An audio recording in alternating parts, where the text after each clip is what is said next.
So yeah, in its simplest form, it's basically just like a slider, a fader, where you have two outputs here. So you have position and you have pressure as well. Okay. Send out the top and bottom one.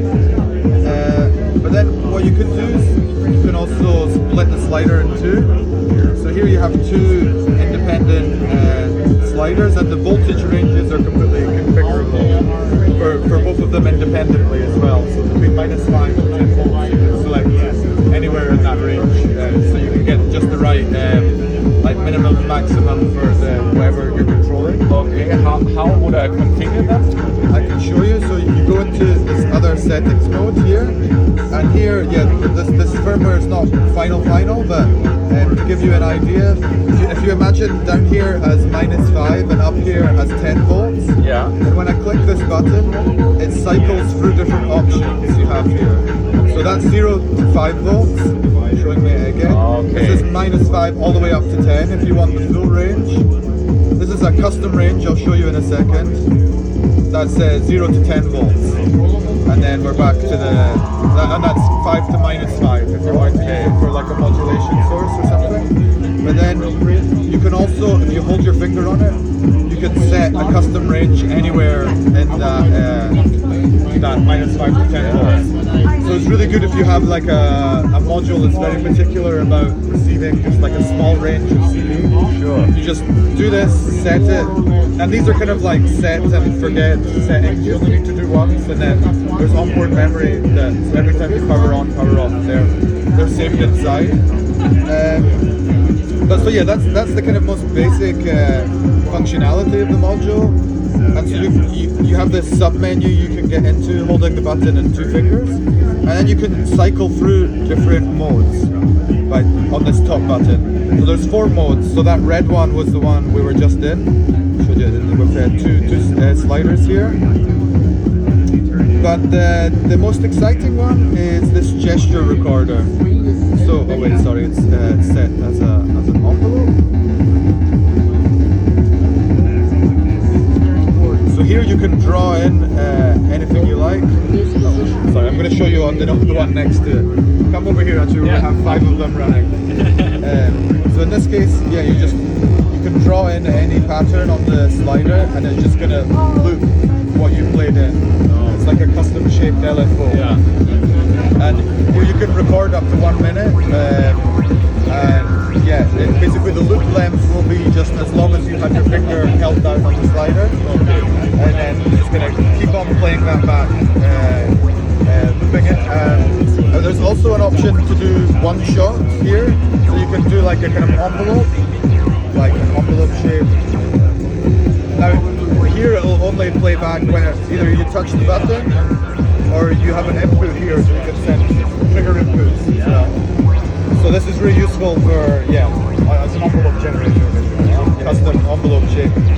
And so again here, you can split the slider in two. So in this case you have 2 free running LFOs.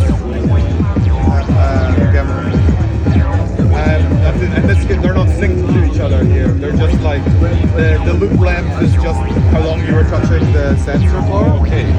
So whichever modes you can combine 2 modes on the 2 halves independently. Yeah. Okay. Yeah, you can. Yeah. But there's also ways of syncing the recording on here to an external clock. So if I show you here, I can take a clock signal, and let's go for this one. Another setting here. So when it's in this mode, you actually have to arm to record. You place something on the sensor, stop, and then it starts looping back, synced to your clock. And so here you can speed up or slow down the recordings just by changing the clock speed. And the really nice thing here is that you can have 2 separate patterns you record on the top and the bottom, and they can be synced to the same clock, but they can have different durations of clock ticks. So it's really good for polyrhythmic stuff. You can have these two patterns there. And so yeah, another bit of functionality we have here is as a visualizer. So here, yeah, I've got the CD out of this this module here, plugging it into here, this node. So basically it functions to visualize any CD signal in your system. Just plug it in and it's like a really kind of basic oscilloscope. You know? Yeah. It'll give you an idea of the movement in the signal. But in this mode, with 2 fingers, you can also do scale and offset. So again, it's like you imagine the frequency range from -5 up to 10. You can just move it anywhere in that. You're scaling the whole voltage of the CDM. So it's just a useful utility to have. Yeah, it looks like a lot of thought has gone into. Yeah, we like to think so. And then there's also, there's a clipper here as well.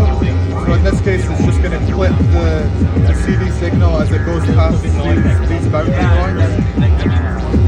It's the way of like slightly transforming your signal.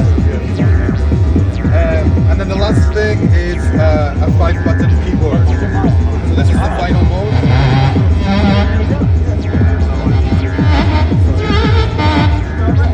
Which today is not behaving as it should.